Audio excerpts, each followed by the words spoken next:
Hi my dear final students. 5Aలో మనకు first unit complete అయ్యింది, అలాగే 5Bలో కూడా మనకు ఫస్ట్ యూనిట్ కంప్లీట్ అయ్యింది. ఇప్పుడు మళ్ళీ 5Aలో సెకండ్ యూనిట్ స్టార్ట్ చేసుకుందాం. Second unit, unit 2 is electric and magnetic fields. Electric and magnetic fields.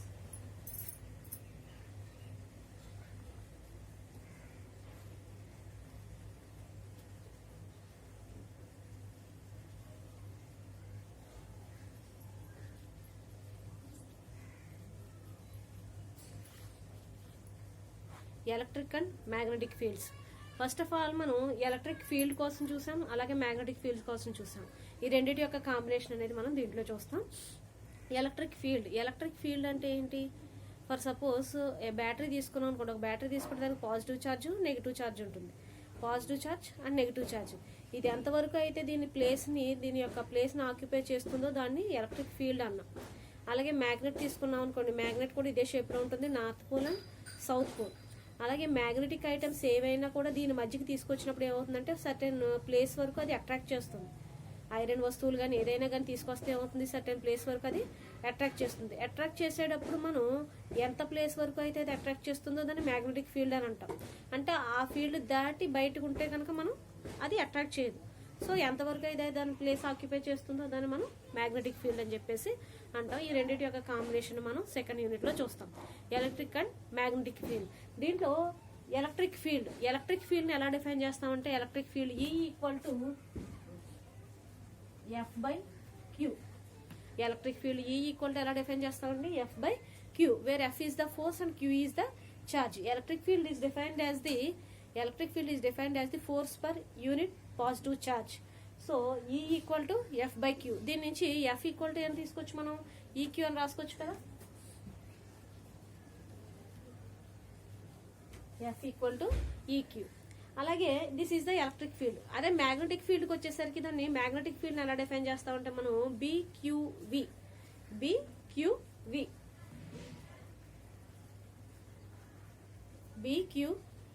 ఓకేనా? This is the magnetic field.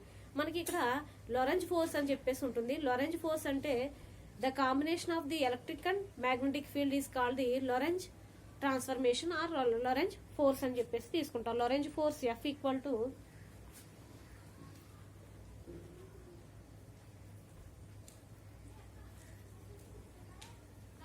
Electric field plus magnetic field.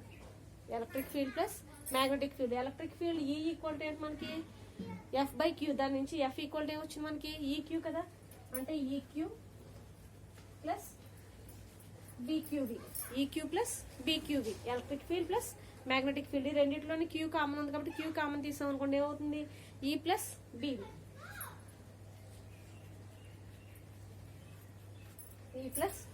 This is the introduction for electric and magnetic fields.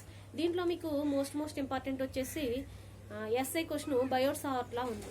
మీరు already ఇది intermediate second ఇయర్లో చూసారు. బయోట్ సావర్ట్ లా అంటే ఏంటంటే బయోట్ సావర్ట్ లా, దీన్ని కనిపెట్టిన వాడే బయోట్. ఓకేనా? బయోట్ సావర్ట్ లా అంటే మనకి ఏమవుతుందంటే ఇప్పుడు ఇది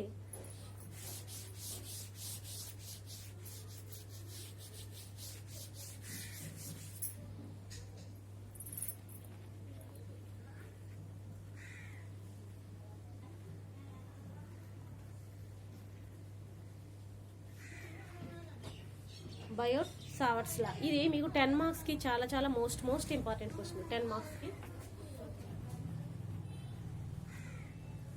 ఓకేనండి? బయోట్ సావర్ట్స్ లా అంటే ఏంటంటే ఫస్ట్ ఆఫ్ ఆల్ మనం ఒక కరెంట్ క్యారింగ్ కండక్టర్ తీసుకుంటాం. ఒక కరెంట్ క్యారింగ్ కండక్టర్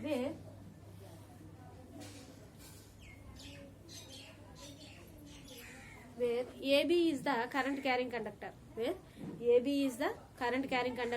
ఈ కరెంట్ క్యారింగ్ కండక్టర్ యొక్క లెంగ్త్ ఎంత అవుతుందంటే DL అని తీసుకుంటాం. Where AB is the current carrying conductor అయితే DL is the length of the current carrying conductor. DL is the current carrying conductor. మనం సంథింగ్ P అనే point ని తీసుకుంటాం. ఎక్కడి నుంచి అంటే ఈ కరెంట్ క్యారింగ్ కండక్టర్ నుంచి సంథింగ్ R డిస్టెన్స్ లో P అనే పాయింట్ ని తీసుకుంటాం. స్మాల్ ఆర్ డిస్టెన్స్ లో P అనే పాయింట్ ని తీసుకున్నాం. సో ఈ P అనే పాయింట్ లో పాస్ అయ్యే కరెంట్ ఏంటంటే I, where I is the current.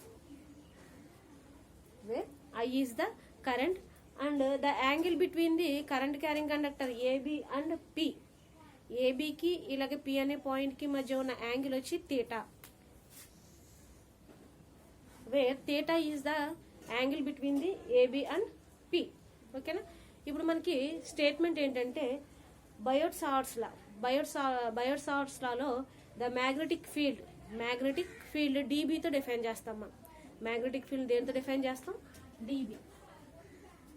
The magnetic field is directly proportional to the current flowing అంటే దాంట్లో ఫ్లో అయ్యే కరెంట్ ఎంత అన్నా? ఐ. దాంట్లో ఫ్లో అయ్యే కరెంట్ ఎంత? ఐ. మనం యాక్చువల్గానే కరెంట్ని ఐతో డిఫైన్ చేసుకుంటాం కాబట్టి దీంట్లో ఫ్లో అయ్యే current I. So dB is directly proportional to the I. Magnetic field is directly proportional to the current, and magnetic field is directly proportional to the length of the current carrying conductor. Length entandi? dl. So length of the current carrying conductor ante dl. dB is proportional to dl. Next, dB, the magnetic field is directly proportional to the sine angle. So angle ఎంత ఇక్కడ మనకి? Theta. Sine angle అంటే ఎంత అవుతుంది? Sine theta. Magnetic field is directly proportional to the sine theta. Magnetic field is directly proportional to the sine theta. And R is the distance. So magnetic field is inversely proportional to the square of the distance. యాక్చువల్గా DB is proportional, inversely అన్నాడు కాబట్టి 1/, అవుతుంది. Inversely proportional to the square of the distance. Distance is R. Square of the distance means R square. Okay. So once again చూడండి 4 points. ఈ 4 పాయింట్సే మనకు definition. ఓకేనా. dB is directly proportional to the current I. Magnetic field is proportional to the current carrying conductor flowing current I. And dB is directly proportional to the length of the current carrying conductor dl, and magnetic field dB is directly proportional to the sine of the angle, and dB is magnetic field dB is inversely proportional to the so 1/, inversely proportional to the square of the distance, r square of the distance. So ఈ 4 equations నుంచి మనం ఏం రాసుకోవచ్చు? This is 1, 2, 3 and 4. ఏమని రాసుకోవచ్చు? dB proportional, dB inversely proportional. So dB is directly proportional to the IDL sin theta. IDL sin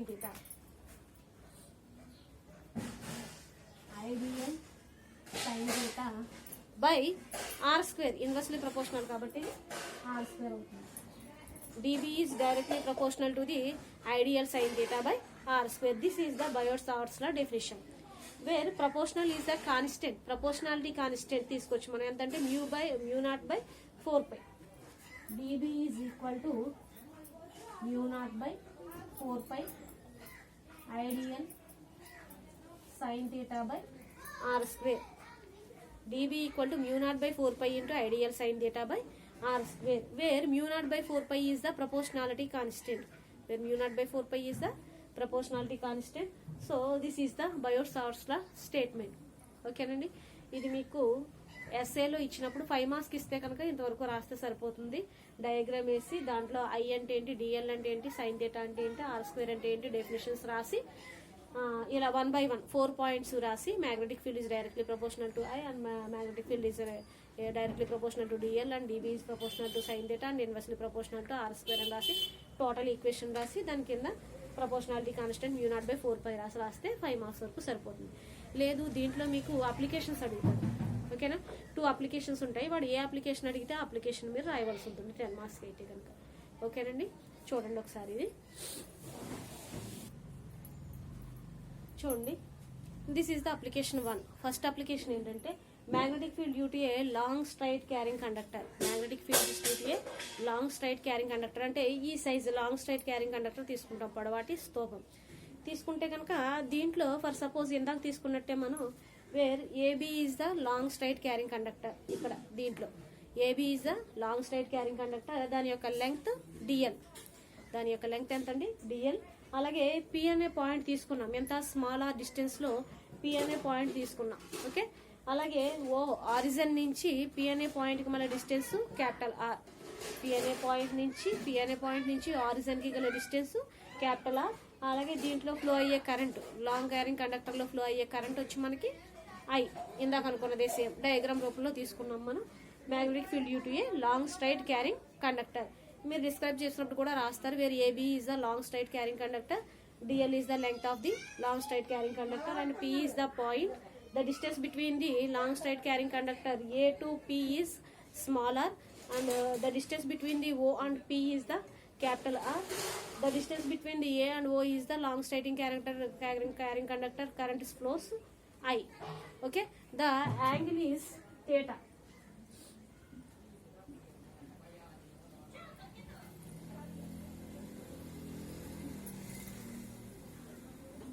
ఎక్కడ మనకి ఏ నుంచి పి అనే పాయింట్కి చేసే యాంగిల్ వచ్చి థీటా అని తీసుకుంటాం. పి నుంచి ఆరిజిన్కి గల యాంగిల్ ఆల్ఫా అని తీసుకుంటాం. Where alpha is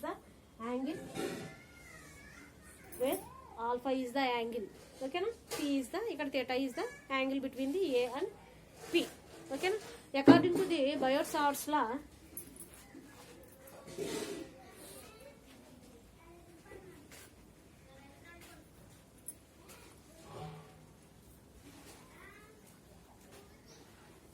according to Biot Savart's law మనకి డెఫినేషన్ ఏంటండి, dB is equal to mu naught by 4π into I dl sine theta by R square.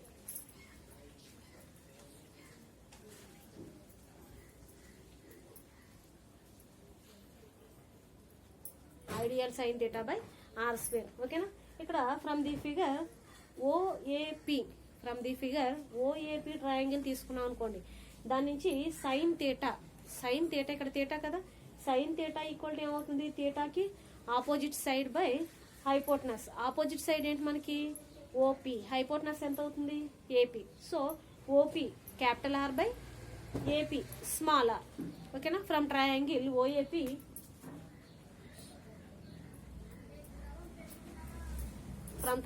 OAP sine theta is equal to థీటాకి opposite side OP by edge hypotenuse ఎంత AP. So sine theta is equal to OP equal to capital R and AP is equal to small R, capital R by small are. అంటే ఇక్కడ మనం పైన మనకి బయోట్-సావర్ట్స్ లో equation ఉంది కదా, sine theta place లో ఎంత రాసుకోవచ్చు మనం, capital R by small R రాసుకోవచ్చు. సో ఈ తీసుకెళ్లి ఫస్ట్ ఈక్వేషన్ లో సబ్స్టిట్యూట్ చేసుకున్నాం అనుకోండి, ఏమవుతుంది, dB is equal to mu naught by 4π into I dl into sine theta place లో ఎంత రాస్తాం, capital R by small R by కింద ఆర్ స్క్వేర్ ఉంది కదా, ఆర్ స్క్వేర్ రాస్తాం. ఇలా చూడండి, ఇక్కడ డిబి ఈక్వల్ టు ఏమవుతుంది, mu naught by 4π into I dl into capital R by R ఉంది కదా, బై ఆర్ కిందకి వస్తే ఏమవుతుంది, R square into R cube కింద తీసుకొచ్చు కదా. సో ఆర్ క్యూబ్ కింద రాస్తాం.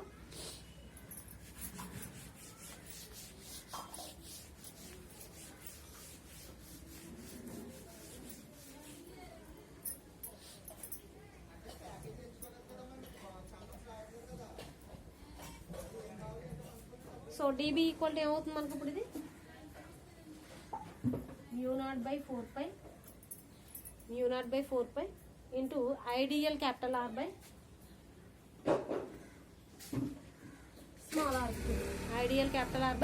స్మాల్ ఆర్ క్యూబ్, ఓకేనా. సేమ్ ఇదే ట్రయాంగిల్ నుంచి ఓఏపీ ట్రయాంగిల్ నుంచి కర్ణము స్క్వేర్ ఈక్వల్ టు భుజము స్క్వేర్ ప్లస్ భుజము square, hypotenuse square equal to arm square plus arm square కింద తీసుకున్నాం అనుకోండి, ఏమవుతుంది, ఫ్రమ్ ట్రయాంగిల్ ఓఏపీ నుంచి capital R square is equal to small R square plus L square. ఇది ఎంత మనకి డిస్టెన్స్ వచ్చి లెంగ్త్ ఎల్ కదా, this is the length L కాదు, లెంగ్త్ ఎల్, టోటల్ ఎల్ కదా. దీంట్లో ఫ్లో అయ్యే కరెంట్ వచ్చి ఐ. సో లెంగ్త్ ఎల్ కాబట్టి ఏ నుంచి బి కరెంట్ క్యారింగ్ కండక్టర్ యొక్క లెంగ్త్ అయితే డిఎల్ అని తీసుకుంటాం. టోటల్ ఓ నుంచి ఏకి గల డిస్టెన్స్ అయితే ఎల్ అని తీసుకుంటాం. కాబట్టి ఫ్రమ్ ట్రయాంగిల్ ఓఏపీ నుంచి hypotenuse square equal to arm square plus arm square, అంటే AP square equal to OP square plus OA square.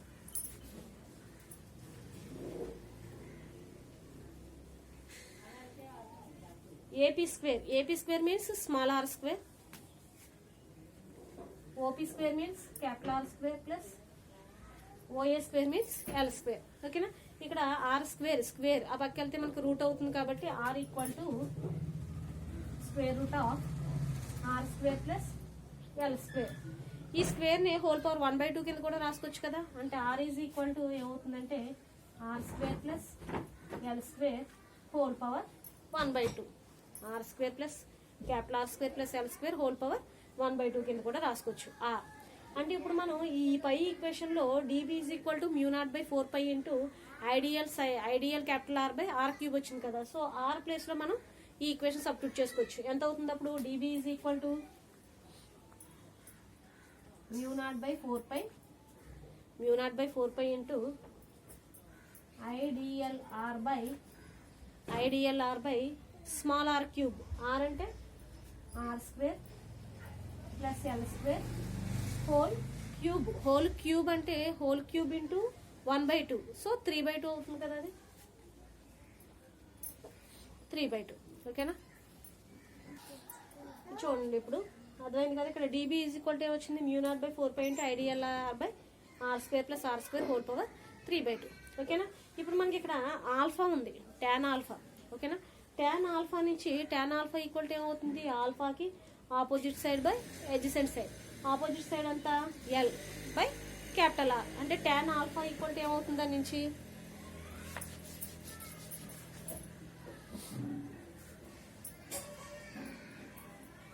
tan alpha is equal to capital small L by capital R, small L by capital are. దాని నుంచి only L కావాలనుకోండి ఏమవుతుంది are into tan alpha కింద తీసుకోవచ్చు కదా. దాని నుంచి L కావాలంటే capital R into tan alpha ఏమవుతుంది ఎల్ ఈక్వల్ టు ఏమవుతుంది capital R into tan alpha. ఎందుకంటే ఇక్కడ ఎల్ అంటే ఇక్కడ మనకి ఇక్కడ ఎల్ స్క్వేర్ ఉంది కదా. సో ఎల్ స్క్వేర్ ప్లేస్లో ఏం రాసుకోవచ్చు మనం R square tan square alpha రాసుకోవచ్చు కదా దీంట్లో. సో దానికోసం అలాగే లిమిట్స్ తీసుకుంటాం మనం, దీన్ని ఇంటిగ్రేషన్ చేస్తాం. డిబి ఈక్వల్ టు μ0/4π వచ్చింది ఇంత. సో ఓకేనా, దీనికి ఇంటిగ్రేషన్స్ తీసుకోవాలి. ఇంటిగ్రేషన్స్ ఎలా తీసుకుంటామంటే infinity to minus infinity, infinity to minus infinity. So ఇప్పుడు ఎల్ ఈక్వల్ టు ఇన్ఫినిటీ తీసుకున్నాం అనుకోండి, ఎల్ ఈక్వల్ టు ఇన్ఫినిటీ ఒకసారి తీసుకుంటాం, L equal to minus infinity ఒకసారి తీసుకుంటాం. ఎల్ ఈక్వల్ టు ఇన్ఫినిటీ తీసుకున్నప్పుడు దాని వాల్యూ ఎంత వచ్చింది, L equal to minus infinity తీసుకున్నప్పుడు దాని వాల్యూ ఎంత వచ్చిందో చూసి అవి లిమిట్స్ కింద తీసుకుంటాం అన్నమాట మనం ఇక్కడ వరకు. ఓకేనండి, ఒకసారి చూడండి మళ్ళీ. DB equal to μ0/4π into ideal R by R cube వచ్చింది మనకి ఇక్కడ, capital R by R cube. దీంట్లో ఫ్రమ్ ట్రయాంగిల్ ఓఏపీ నుంచే మనకి arm square hypotenuse square equal to arm square plus arm square, కర్ణము స్క్వేర్ ఈక్వల్ టు భుజము square plus భుజము square. దాని నుంచి కనుక తీసుకుంటే ఏమవుతుందంటే small R square is equal to capital R square plus L square వచ్చింది. ఓకేనా, ఆర్ స్క్వేర్ ఆ పక్క వెళ్తే రూట్ అవుతుంది. అదే రూట్ని ఏం రాసుకోవచ్చు మనం హోల్ పవర్ 1/2 కింద కూడా రాసుకోవచ్చు. అంటే ఇక్కడ ఆర్ క్యూబ్ ప్లేస్ లో ఈ ఆర్ వాల్యూ తీసుకెళ్లి సబ్స్టిట్యూట్ చేస్తాం. అంటే capital R square plus L square whole power 1/2 అది సబ్స్టిట్యూట్ చేసుకుంటే ఏమవుతుందంటే మనకి dB is equal to μ0/4π into IDL capital R by capital R square plus small L square whole power 3/2 వచ్చింది. ఓకేనా, ఇప్పుడు దీంట్లోనే మనం ఏం చేస్తున్నాం అంటే tan ఆల్ఫా క్యాలిక్యులేట్ చేస్తున్నాం. ఆల్ఫా క్యాలిక్యులేట్ చేసినప్పుడు ఏమవుతుంది tan alpha equal to opposite side capital small L by capital R. ఓకేనా, tan alpha is equal to ఏమవుతుంది ఎల్ బై ఆర్. దాని నుంచి ఓన్లీ ఎల్ కావాలంటే ఏమవుతుంది capital R into tan alpha. ఓకేనా, ఇప్పుడు లిమిట్స్ తీసుకుంటాము. లిమిట్స్ తీసుకున్నప్పుడు ఏమవుతుందో చూడండి.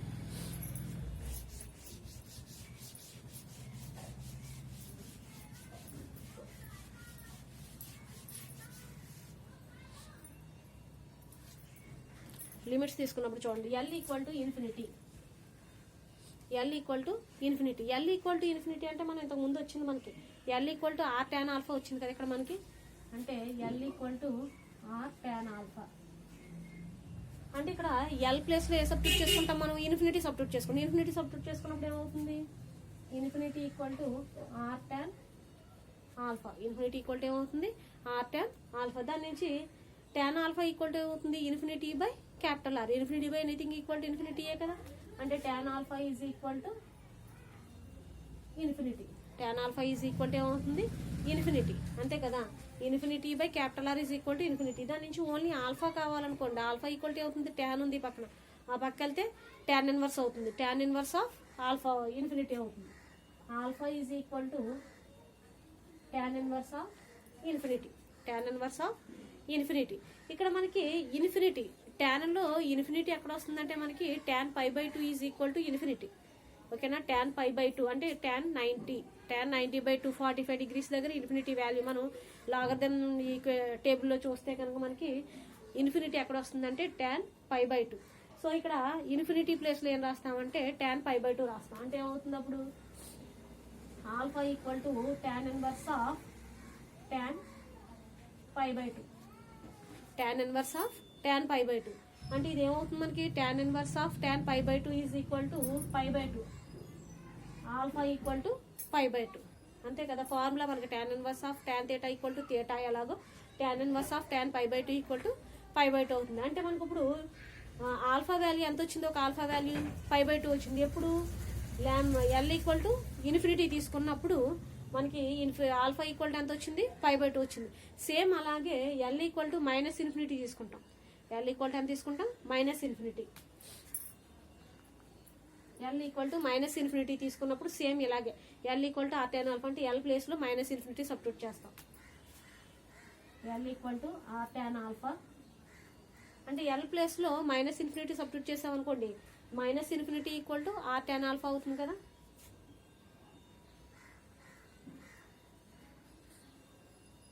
Minus infinity equal to r tan alpha. ఇందాకలాగే same tan alpha equal to minus infinity by capital R. Minus infinity కదా, అంటే tan ఆల్ఫా ఈక్వల్ టు ఏమవుతుంది, minus infinity. tan alpha equal to ఏమవుతుంది, minus infinity. దాని నుంచి alpha equal to ఏమవుతుంది, tan inverse of minus infinity. ఈ పక్కన tan ఆ పక్క వెళ్తే tan ఇన్వర్స్ అవుతుంది. tan inverse of minus infinity. So minus infinity same ఇందాక రాసుకున్నట్టు ఇన్ఫినిటీ అంటే π/2 కదా, tan π/2 వాల్యూ. సో ఇక్కడ మైనస్ ఇన్ఫినిటీ అంటే tan మైనస్ π/2.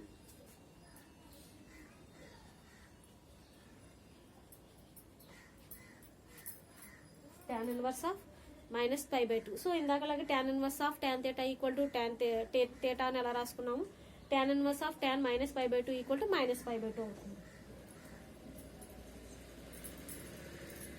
ఇక్కడ ఆల్ఫా ఈక్వల్ టు π/2 వచ్చింది, ఇక్కడ ఆల్ఫా ఈక్వల్ టు మైనస్ π/2 వచ్చింది.